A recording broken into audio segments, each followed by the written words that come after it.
Okay, friends, I'm Dr. Hinawani, and today for Scholarship Grade 4, in the subject Marathi, our today's topic is शब्दसमूहाबद्दल एक शब्द. आता ह्या टॉपिकमध्ये आपल्याला group of words म्हणजे अनेक शब्दांचा समूह दिलेला असेल आणि त्या ग्रुप ऑफ वर्ड्स बद्दल आपल्याला एक शब्द जो आहे तो लिहायचा आहे. जसं आपण इंग्लिशमध्ये बघितलं होतं वन वर्ड फॉर मेनी, तसंच या ठिकाणी आपल्याला शब्दसमूहाबद्दल एक शब्द आपल्याला लिहायचा आहे. तिथे एक एक्झाम्पल दिलंय तुम्हाला की जो दुसऱ्या कोणावरही अवलंबून नाही त्याला काय म्हणतात तर स्वावलंबी. म्हणजे एवढं मोठं एक सेंटेन्स लिहिण्याच्या ऐवजी किंवा एवढा मोठा शब्दसमूह लिहिण्याच्या ऐवजी आपण फक्त एकच शब्द लिहितो, तो म्हणजे स्वावलंबी. ओके, तर या ठिकाणी तुम्हाला पूर्ण यादी दिलेली आहे की कुठला शब्दसमूहाबद्दल कुठला एक शब्द आपण वापरतो. तर अपेक्षित नसताना घडलेली गोष्ट त्याला आपण म्हणतो अनपेक्षित. ओके, अरण्याचा जो राजा असतो त्याला वनराज असं म्हटलं जातं. 8 दिवसांचा जो काळ असतो त्याला आठवडा म्हणतात. आपल्या लहरीप्रमाणे वागणारा जो व्यक्ती असतो त्याला आपण स्वच्छंदी असं म्हणतो. आंब्याचं झाड हे असं न लिहिता आपण त्याऐवजी आम्रवृक्ष किंवा आम्रतरू लिहू शकतो. आंब्याच्या झाडांची बाग त्याला आपण आमराई म्हणतो. उंचावरून पडणारा पाण्याचा प्रवाह त्याला धबधबा म्हटलं जातं. कथा लिहिणारा त्याला कथाकार म्हणतात. कधीही नाश न पावणारे असे जे ते अविनाशी. कमी आयुष्य असलेला अल्पायुषी. कविता करणारा किंवा रचणारा त्याला कवी असं म्हटलं जातं.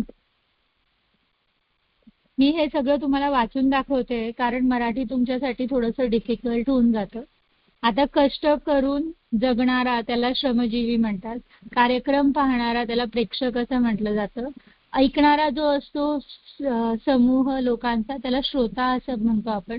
किल्ल्याभोवतीची भिंत त्याला तट असं म्हणतात. खूप आयुष्य असलेला त्याला दीर्घायुष्य असं म्हणतात. खूप दान धर्म करणारा त्याला दानशूर म्हणतात. खूप पाऊस पडणे म्हणजे अतिवृष्टी. गाणे गाणारा गायक. घोडे बांधायची जागा पागा किंवा तबेला. 4 रस्ते एकत्र येतात ती जागा म्हणजे चौक. चित्रे काढणारा चित्रकार.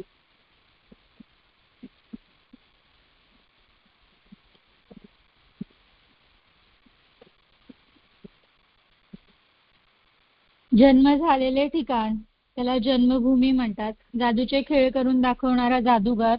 ज्याला विसर पडणार नाही असा अविस्मरणीय क्षण, आपण क्षणासाठी हे विशेषण वापरू शकतो. ज्याला आई वडील नाहीत असा पोरका किंवा अनाथ म्हणतात त्या व्यक्तीला. ज्याला मरण नाही असा अमर. दगडाच्या मूर्ती तयार करणारा शिल्पकार. दररोज ठरलेला कार्यक्रम त्याला दिनक्रम म्हणतात. दरबारातील राजाचे आसन त्याला सिंहासन म्हणतात. दुसऱ्यावर अवलंबून असलेला जो असतो त्याला परावलंबी म्हणतात. दुसऱ्यांवर उपकार करणारा जो असतो त्याला परोपकारी म्हणतात.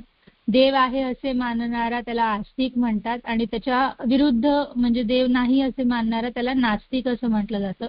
देशाची सेवा करणारा त्याला देशसेवक म्हणतात. नदीची सुरुवात होते ती जागा म्हणजे उगम. नाटक सिनेमात काम करणारा म्हणजे नट किंवा अभिनेता. नाटके लिहिणारा नाटककार. नावडती असणारी अप्रिय एखाद्या गोष्टीसाठी आपण हे वापरू शकतो विशेषण. 15 दिवसांचा काळ पंधरवाडा. पाण्याखालून चालणारी बोट पाणबुडी. पाण्यात राहणारे प्राणी जलचर. पायात जोडे चप्पल न घातलेला अनवाणी. पायी जाणारा पादचारी. पूर्वीपासून राहणारे आदिवासी. बसण्यासाठी केलेला ओटा कट्टा. बैलाच्या अंगावर टाकण्यात येणारे रंगीत नक्षीदार कापड म्हणजे झूल. बैलाच्या डोक्याला बांधण्याचे आभूषण म्हणजे बाशिंग. भाषण ऐकणारा श्रोता, मी तुम्हाला मगाशीच म्हटलं, आणि भाषण देणारा तो वक्ता. पेनचा कलर फक्त बदलूया थोडंसं विशेष वाटावं म्हणून. मन मोहित करणारा त्याला मोहन असं मनोहर असं म्हटलं जातं. मूर्ती बनवणारा मूर्तिकार. रथ चालवणारा सारथी. राज्यातील लोक प्रजा. लाखो रुपयांचा धनी लक्षाधीश. लिहिता वाचता न येणारा निरक्षर. लिहिता वाचता येणारा साक्षर. लोकांचा आवडता लोकप्रिय. लोकांचे नेतृत्व करणारा लोकनायक. लोकांनी मान्यता दिलेला लोकमान्य. बाळ गंगाधर टिळक यांच्यासाठी लोकमान्य हे विशेषण वापरलेलं आहे किंवा ही पदवी त्यांना दिलेली आहे. वर्णन करता येणार नाही असे अवर्णनीय, वनात राहणारे वनवासी, विद्या घेणारा विद्यार्थी, विनामूल्य पाणी मिळण्याचे ठिकाण म्हणजे पाणपोई, विमान चालवणारा वैमानिक, शत्रूला सामील झालेला फितूर, शेती करतो तो शेतकरी, महान ऋषी किंवा श्रेष्ठ ऋषी त्याला महर्षी म्हटलं जातं, सर्व इच्छा पूर्ण करणारा वृक्ष म्हणजे कल्पवृक्ष, कल्पतरू, सर्व इच्छा पूर्ण करणारी गाय म्हणजे कामधेनू, काम म्हणजे इच्छा आणि धेनू म्हणजे गाय, संकट दूर करणारा विघ्नहर्ता, गणपती बाप्पासाठी आपण हे विशेषण वापरतो, सूर्य उगवण्याचा काळ प्रभात काळ, सूर्य मावळण्याचा काळ संध्याकाळ, स्वतः करायचा अभ्यास स्वाध्याय, स्वतःबद्दल अभिमान असणारा स्वाभिमानी आणि हत्तीला काबूत ठेवणारा त्या व्यक्तीला माहूत असं म्हटलं जातं. तर अशा प्रकारे 75 शब्द समूह आणि त्याच्याबद्दल वापरला जाणारा एक शब्द असं आपल्याला यादी दिलेली आहे. आता याच्यामध्ये अजूनही भरपूर शब्द आहेत जे आपण दैनंदिन जीवनामध्ये वापरतो. ते तुम्हाला हळूहळू जसं तुम्ही पुढे जाल तसं तुम्हाला कळत जाईल. ओके, आता आपण सरावासाठी असलेले प्रश्न सोडवूया. तर पुढे दिलेल्या प्रत्येक शब्दसमूहाबद्दल योग्य असणाऱ्या शब्दाचा पर्याय क्रमांकाचं वर्तुळ आपल्याला रंगवायचं आहे आणि आपल्याला दिलेला शब्द आहे किंवा शब्दसमूह आहे आणि त्याबद्दल आपल्याला शब्द ओळखायचा आहे. तर पहिला प्रश्न आहे, नेहमी घरात बसून राहणाऱ्याला काय म्हणतात? आणि तुमचे पर्याय आहेत घर जावाई, घर कोंबडा, ऐत खाऊ आणि सांग काम्या. आता इथे जे अचूक उत्तर आहे ते घर कोंबडा, कारण जो नेहमी घरात बसून राहतो त्याला घर कोंबडा असं म्हणतात. जो फुकट खातो त्याला ऐत खाऊ म्हणतात आणि जो सांगितलेलीच कामं करतो त्याला सांग काम्या म्हणतात आणि लग्नानंतर जो जावाई घरीच राहतो म्हणजे माहेरी मुलीच्या घरी राहतो त्याला घर जावाई म्हणतात. म्हणून आपलं अचूक उत्तर आहे घर कोंबडा. आता पुढचा जो प्रश्न आहे तो पाण्यात राहणारे प्राणी. आता आपण लिस्ट यादीमध्ये हे बघितलेलं आहे ऑलरेडी. तुम्हाला आठवत असेल या 4 पर्यायांपैकी कुठलं एक पर्याय अचूक आहे. ओके, तर हे तुम्ही गृहपाठामध्ये होमवर्क मध्ये सॉल्व्ह करा. कविता करणारी, नॉट करणारा. तर तुमचे पर्याय आहेत कवयित्री, कवी, काव्या, कवनिका. तर योग्य पर्याय आहे कवयित्री.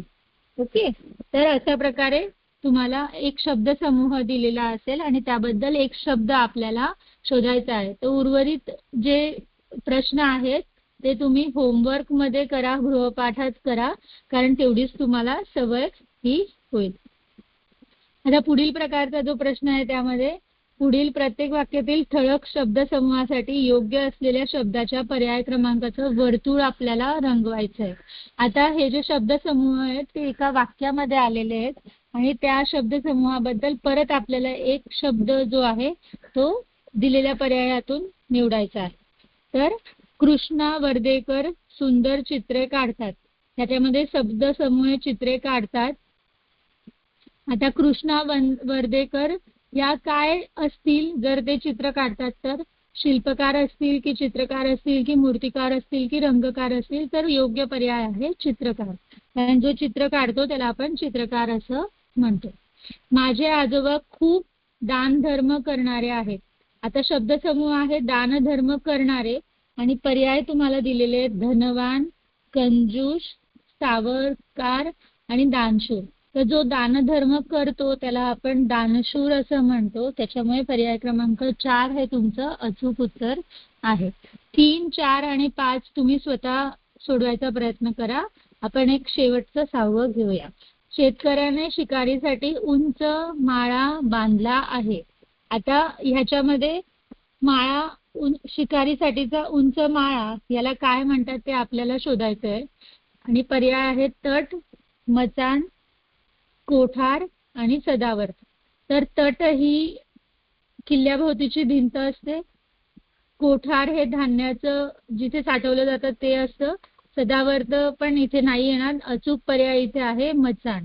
ओके, शिकारीसाठी जो उंच माळा बांधतो त्याला मचाण असं म्हटलं जातं. आता पुढील प्रकारचा प्रश्न कशा प्रकारे विचारला जाऊ शकतो ते आपण बघूया. तर ह्या ठिकाणी आपल्याला एक शब्द दिलेला आहे आणि त्याच्याशी रिलेटेड शब्दसमूह जो आहे तो आपल्याला शोधायचा आहे. तर पहिला शब्द आहे प्रभात काळ, म्हणजे सकाळची वेळ. तर पर्याय दिलेले आहेत चंद्र उगवण्याचा काळ, सूर्य मावळण्याचा काळ, सूर्य उगवण्याचा काळ का चंद्र मावळण्याचा काळ. तर ऍक्च्युली बघायला गेलो तर सूर्य ज्या वेळेला उगवतो त्यावेळेला चंद्र मावळतो, पण खरं तर चंद्र हा कधी मावळतच नाही. चंद्र हा त्याच ठिकाणी असतो आणि जसं सूर्य उगवतो तसं चंद्राचा जो उजेड असतो तो, म्हणजे चंद्र जो आपल्याला दिसतो तो सूर्याच्या उजेडामुळे झाकला जातो. त्याच्यामुळे प्रभात काळ ह्यासाठीचा अचूक शब्दसमूह आहे सूर्य उगवण्याचा काळ, ना की चंद्र मावळण्याचा काळ.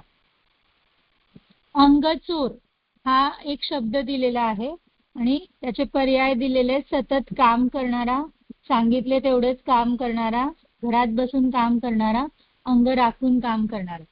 तर या ठिकाणी अंगचोर म्हणजे जो अंग राखून काम करतो, म्हणजे कुठलंही काम करताना जो कमी काम करतो किंवा टाळतो ते काम करण्याचं, त्याला अंगचोर असं म्हणतात. म्हणजे अंग राखून काम करणारा हा अचूक पर्याय आहे. सांगितले तेवढेच काम करणाऱ्या सांग काम्या म्हणतात. सतत काम करणाऱ्याला काय म्हणतात ते मला आता आठवत नाही. घरात बसून जो काम करतो तो पण अंगचोर नाही येणार. ओके. आता पुढे उगम हा शब्द दिलाय. उगम म्हणजे नदीची जिथून सुरुवात होते ती जागा, त्यामुळे पर्याय क्रमांक 1 हे तुमचं अचूक उत्तर आहे. सारथी हा रथ चालवतो. फितूर आपण मगाशीच यादीमध्ये बघितलं. तर अशा प्रकारे तुम्ही उरलेले जे आहेत ते सोडवू शकतात प्रश्न.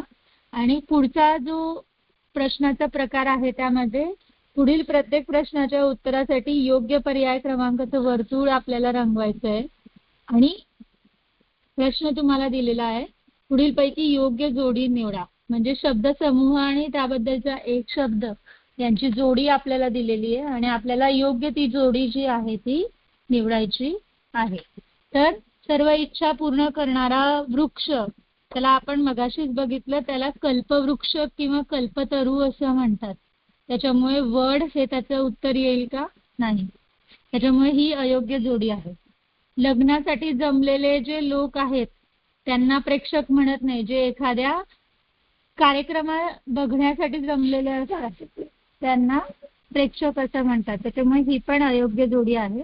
रुग्णांची शुश्रूषा करणारी परिचारिका ही योग्य जोडी असू शकते, कारण जी पेशंट तपासते तिला नर्स आपण म्हणतो. आणि ज्याला कोणी शत्रू नाही असा त्याला अजात शत्रू म्हणतात, ना की सवंगडी म्हणतात. त्याच्यामुळे पर्याय क्रमांक 3 हा आपला अचूक पर्याय आहे. आता त्याचप्रमाणे दुसऱ्या प्रश्नामध्ये आपल्याला चुकीची जोडी निवडायची आहे.